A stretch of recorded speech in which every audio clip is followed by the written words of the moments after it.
Oui sœur Rina, tu as dit que tu voulais me voir. Oui pasteur, je veux savoir si Dieu répond vraiment à la prière, car il me semble que prier est une perte de temps. Je prie Dieu de me donner un travail. Depuis plus de 2 ans maintenant, j'ai dit toutes sortes de choses de prière et rien n'a fonctionné. Le mois dernier j'ai jeûné pendant 21 jours. J'ai failli m'effondrer. Je suis toujours comme je suis.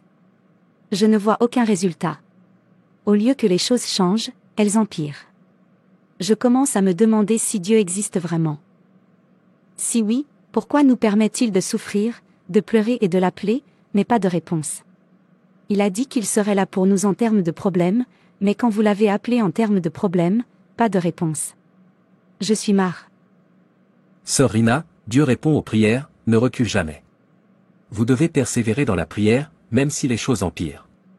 Continuez à prier. Mais je ne vois pas de résultat, et j'ai perdu ma foi dans la prière.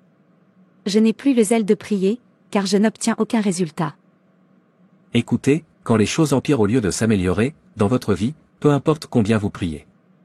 En tant que chrétien et soldat de Dieu, vous ne devez pas abandonner, il est évident que le diable joue avec vous.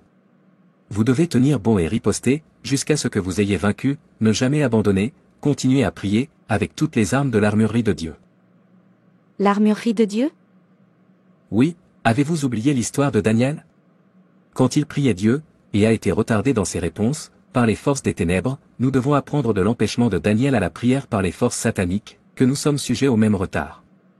Par conséquent, continuez à prier et à prier sur les questions pour lesquelles vous voulez l'aide de Dieu. Si Daniel avait cessé de prier parce qu'il avait un retard dans les réponses, il n'aurait pas vaincu les forces des ténèbres, qui bloquaient ses réponses à ses prières. Car même si nous marchons dans la chair, nous ne combattons pas dans la chair. Dans Corinthiens 10 verset 3. Nous luttons contre les forces des ténèbres dans les hauteurs. Leur but est de discréditer Dieu, de nous faire abandonner notre foi en Dieu et de perdre confiance en Dieu. C'est pourquoi nous ne devons pas abandonner notre foi en termes d'ennui, nous devons revêtir tout l'amour de Dieu. Comme il est déclaré dans Éphésiens 6 versets 13 à 18. Le temps est presque écoulé, et le diable le sait. Au fur et à mesure que la bataille se déroule, les puissances des ténèbres s'intensifient, la race humaine est constamment en proie à des difficultés indescriptibles. Les cœurs s'évanouissent, même les croyants deviennent paniqués. Bien que rien ne semble certain, n'ayez pas peur. Le Seigneur a promis d'être toujours avec vous. Matthieu 28, verset 20. À ce moment-là, tout ce que vous avez à faire est de revêtir tout l'amour de Dieu et de tenir le fort temps. Regardez vers Jésus. Jean 16 verset 33, il a vaincu le monde et tous ses défis, vous devez donc lui faire confiance et le considérer comme l'auteur et le finisseur de votre foi. Aussi, regardez-le en termes de comportement qu'il aurait adopté s'il avait été celui qui traversait votre défi. Puis, tenez-vous sur la parole de Dieu. La parole de Dieu a la réponse à toutes les questions déroutantes de l'homme. Chaque défi a déjà une disposition scripturaire, qui le gérera. Tout ce que vous avez à faire est de rechercher cette promesse dans la parole et de vous y tenir, tout en plaidant votre cause devant Dieu. Laissez votre tête, votre cœur, votre esprit, vos émotions et votre bouche être remplis et contrôlés par la parole, et non par le défi. Et confessez toujours ce que dit la parole de Dieu à propos de votre situation, et vous la surmonterez sûrement. Priez sans vous évanouir. Le diable vole le zèle de prier lors des défis, afin de vous remplir d'anxiété et de désespoir. Vous devez surmonter ces farces, en étant saturé de l'esprit de prière, sans abandonner. La prière fait beaucoup dans les moments difficiles. Cela éloigne votre esprit de l'évidence. Il renouvelle votre force. Cela vous donne l'assurance que Dieu vous entendra et provoquera l'intervention nécessaire. Psaume 50 verset 15, déclare, « Invoque-moi au jour de détresse, je te délivrerai. » Vous pouvez le voir, Dieu a déjà promis de vous délivrer, en termes d'ennui. Accrochez-vous à cette promesse de Dieu. Et continuez à prier. Porter vos fardeaux au Seigneur devrait être la première chose à faire, chaque fois que vous êtes confronté à un défi, et vous devez continuer à prier jusqu'à ce que vous surmontiez les défis. Une autre consiste à: prenez le bouclier de la foi. La foi en Dieu, c'est croire qu'il est capable de tout faire, juste pour changer votre situation désagréable. Votre foi indique à Dieu combien de confiance vous placez en lui, et cela pousse ses mains à changer votre situation. La prochaine est de rester à votre poste de service, c'est-à-dire que vous devez continuer quel que soit le service que vous rendez au corps de Christ, n'abandonnez pas à cause de vos défis.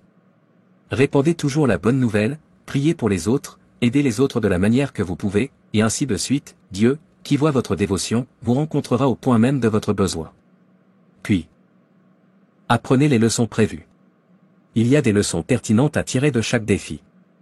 Assurez-vous d'être méditatif et suffisamment observateur pour les apprendre. Certains peuvent être de vous rapprocher de Dieu, tandis que d'autres peuvent être de vous conduire à votre percée. C'est un aspect important de relever des défis, ne le manquez pas. Enfin, soyez reconnaissant envers Dieu. Ne soyez pas parmi ceux qui remercient Dieu seulement quand tout va bien pour eux. Remerciez toujours Dieu dans toutes les situations où vous vous trouvez, Dieu aime une telle âme. Beaucoup de gens s'interrogent sur le rationnel de remercier quand les choses tournent mal. Il y a vraiment de nombreuses raisons de rendre grâce dans les moments difficiles. Premièrement, la Bible nous exhorte à le faire. Rendez grâce en toutes choses, car c'est à votre égard la volonté de Dieu en Jésus-Christ. D'abord Thessaloniciens 5 verset 18. À côté de cela, vous devez remercier Dieu que votre situation ne soit pas pire qu'elle ne l'est. Remerciez Dieu parce que vous avez de l'espoir en Christ. Remerciez-le pour sa parole et ses promesses, pour l'amour, la sollicitude, l'assistance et la compassion des gens.